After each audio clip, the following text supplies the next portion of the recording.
What's the funniest thing that a random stranger said to you that made you die laughing inside? Hey everybody, and welcome back to the internet again. The question of the day is basically, what's the funniest thing you've ever heard a random stranger say? The college I attend frequently has local elementary and middle school kids on tours, especially on Fridays. One particular Friday, I was in line for a cafeteria when a group of kids came walking by with a tour guide. One kinda chubby little dude looked a bit uncomfortable. He was biting his lip a little and sweating.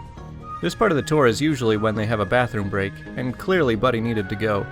At this point, I should note that the bathrooms are visible from where we're standing. But the tour guide, a fellow student of mine, didn't seem to notice. She just kept going on and on, talking about the history of the building. I watched this kid go from nervous to deeply anxious to visibly clenching over a span of about 3 minutes. He's staring at the stick figure dude on the men's bathroom sign as if it was the risen Christ. Miss Tour Guide takes a break in her spiel. I figure she's done. The next words out of her mouth will be the ones to free this boy from the purgatory that is having to use the bathroom on a school trip. It'll be over. He'll be free. What follows instead was, so in 1995, a professor named ABC Kalamose— "Move, lady! I'm gonna crap my butt!" He ran past her to the bathroom and presumably destroyed it. Poor guy. Had the entire line in tears with laughter, though. I think that what makes these stories the funniest is when you're just sort of an innocent bystander and you're just watching something else play out. I met a guy camping a few years ago. He told us, matter-of-factly, that he was a redneck hippie back in the 60s. He was there for the sex and drugs, but not so much that love and peace crap. We still crack up about that. Hey, I mean, just pick and choose whichever you want. You don't have to go along with everything.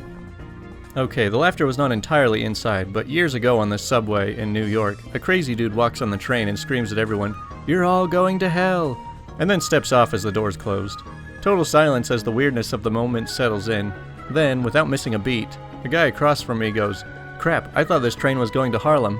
An entire subway car of cynical New Yorkers burst out laughing. A few years ago, I let my friend cut my hair. It did not go well. I was living in Philadelphia at the time and was walking through South Philly when I passed two strangers in the middle of the conversation. As I pass, one of them says to the other, "Hold up, I gotta talk to this guy." He proceeds to shout at me, "Hey yo, your hair looks like crap, come over here." I was amused, partially because of his bluntness and partially because he wasn't wrong.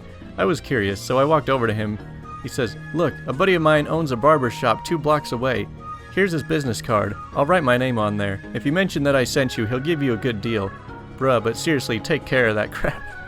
I never ended up going to his friend's shop, but I frequently use this story as a perfect example of Philly culture. Rude, blunt, and in your face, yet somehow coming from a place of genuine care. Plus, it's freaking hilarious. Hey, you see a problem that needs solving and you just gotta solve it. So in May of 2000, passing through Norwood, Louisiana with a friend, at around 2 in the afternoon, we stopped to gas up / grab some snacks at the most podunk gas station known to man. A young man, extremely agitated, comes in with frustrated gestures and angrily shouts and gestures to the cashier with an accent that is beyond region, beyond stereotyping, beyond anything I have ever heard before.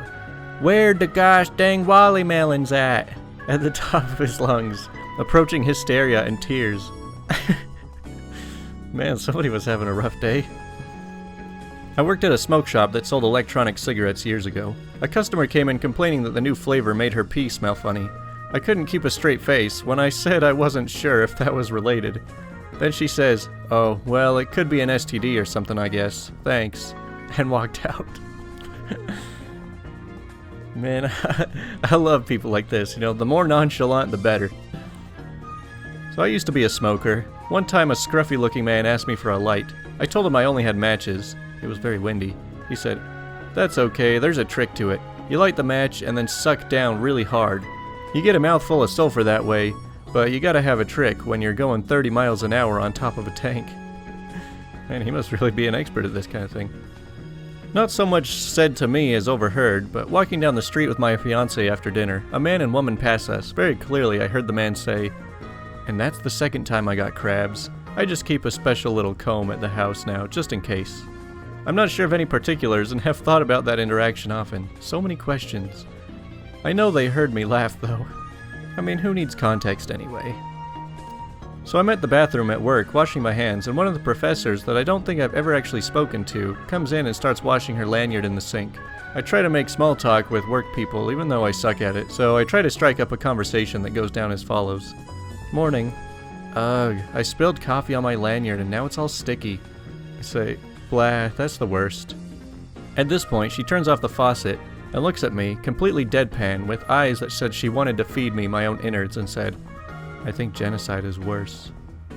So I awkwardly mumbled, yeah, okay, bye, have a nice day, and quickly escaped. It's turned into a running joke in my office now. Anything from a printer being out of toner to a fire drill on a cold day is literally worse than genocide. You guys decide which is worse, spilling coffee on your lanyard or genocide. I'm honestly gonna have to think about this one for a little bit. So I work in retail. I'm not sure why, but this had me dying for a while. I still laugh when I think about it. I say, how are you doing today, sir? He just says, yep. And he went on his way. I would say there's a kind of a long list of like just generic responses that you give to retail workers.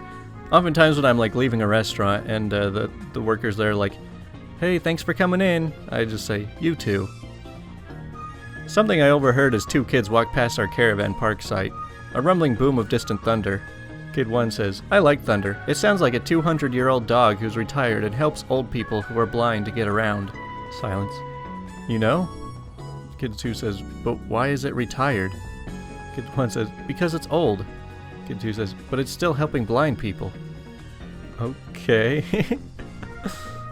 So just the other day, checking out at the Cracker Barrel, the older gentleman ringing my wife up accidentally said, with all confidence, have a thank you. Hey, wasn't I just barely talking about this? With all of the repeatable generic phrases that you say to people to be polite, they just get mixed up. I was seated in a crowded New York subway car when the guy standing in front of me passed gas. It was intense. The man sitting next to me held his nose and said, how now, brown cow? Hey, if somebody passes gas, you gotta call him out on it. An old man on the street with a big, jack-o'-lantern grin on his face and 2 chihuahuas under each arm loudly proclaimed to no one in particular, I used to carry grenades, now I carry dogs. Well, it sounds like he's happy. In college, this one girl in the front of the room chimes in on something and mentioned that her eyes change colors during the summer every year from blue to green. This black dude in the back of the class whispers to his friend, yeah, and I turn white in winter. I had to remove myself immediately before I made a scene from laughing so hard. So I was doing tech support over the phone for an internet company at a call center. I got a call from an elderly woman because her internet stopped working.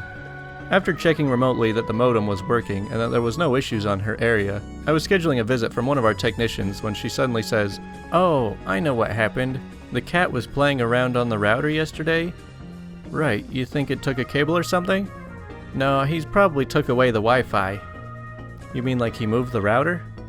No, he's probably took the airwaves of the Wi-Fi. You know how cats see things we can't? He surely say the Wi-Fi signal, grabbed it, and took it away. It took all my willpower not to laugh in her face and finish the call.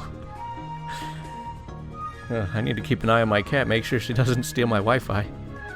I was at a 50th wedding anniversary party, and there were lots of elderly people in attendance. An old man was standing next to me and said, it looks like a freaking graveyard in here. I literally spit my beer out. The kicker was the guy was close to the same age as everyone else. I love old people with a sense of humor. So I was working at Best Buy and had a customer that was 92. He asked the difference between 2 towers that were about $100 difference in price. I told him that for what he was going to use it for, he said email and Facebook, that they would both work fine, and that if anything the nicer one might last a bit longer. He said, last longer? Man, I'm 92. I don't even buy green bananas. Funniest thing I've ever heard. Yeah, at that point, why even plan ahead for the future? So I watched a guy walking to class at my college years ago saying, get the heck out of my way, to a pigeon standing in his path. The pigeon quickly waddled off to the side. Oh, be nice to the poor birds. Someone called me, said, piece of pizza, in a Mexican accent, and hung up. What? What's the point of that? I was in a large college seminar, so I never knew the people that I was sitting next to. The professor was known for being a bit of a jerk, constantly switching up assignments' due dates and tacking on extra homework and/or additional material to upcoming exams last minute. The professor did something dickish like the above, and murmurs of disapproval and annoyance spread through the aisles. The dude next to me leans into my chair and says to me, "This is a load of barnacles," in the same voice as the fish guy from SpongeBob that says that line. It was just perfect and unexpected. The ones that get you the most are the ones that are least expected. So years ago, when queuing up for movie tickets with my family, the attendant asked the ages of our 4 kids to see if they could all get children price tickets. I announced their ages, 7, 9, 11, and 13, without missing a beat. The stranger behind us declared, "That's an odd group." Ah ha ha ha, thanks Dad. So when I was around 10, my dad took my brother and me to a Sox game at Fenway. We get to the park and I was putting mustard on a hot dog from one of those mustard box push-down nozzle things. This random guy next to me goes, "Yeah, buddy, lather that thing up." 10-year-old me thought it was about the funniest thing I'd ever heard, and I still chuckle when I think about it as an adult. Alright, we're almost through these. I was rollerblading down a hill too fast, and landed on my butt. Painful, sure, but not excruciatingly so. An old man walked by and said in the most jolly voice, "Is your behind okay, young lady?" I was shaking of laughter. My behind was okay, yes. I once had a guy walk past me, point at my shoes, and say, "I have those shoes, only mine are completely different." And then he just kept on walking. Hey, I think I met that guy too, except he didn't say that, and it wasn't a guy. I was at a gas station filling my truck with gas, and overheard a guy yelling at his dog to move over in the car so his wife could get in. It went like this. The man to dog, "Come on, get in the middle so mommy can get in." The dog starts yipping back at him as if he's arguing. "Quit arguing me, I told you to get in the middle, you don't always get your way." The dog again yipping back at him. "If I have to yell at you again, you're not getting your jerky." He holds up a stick of beef jerky. Dog yipping while reluctantly moving to the middle. Man to dog, "Okay, promise no more arguing me and you'll be a good girl." Dog yipping again. Man to dog, "Okay, seal it with a kiss." Dog gives the man a kiss. Had me dying. Well, that's all for the question of the day. I hope you guys are enjoying these. I mentioned yesterday that I wasn't sure if I was going to keep doing these. If anything, if these continue to not really go very far, I might just stick them at the end of my storytelling videos and just do one extra long video every day instead of 2 separate ones. So anyways, thanks to everybody who watched, so I'll talk to you guys later.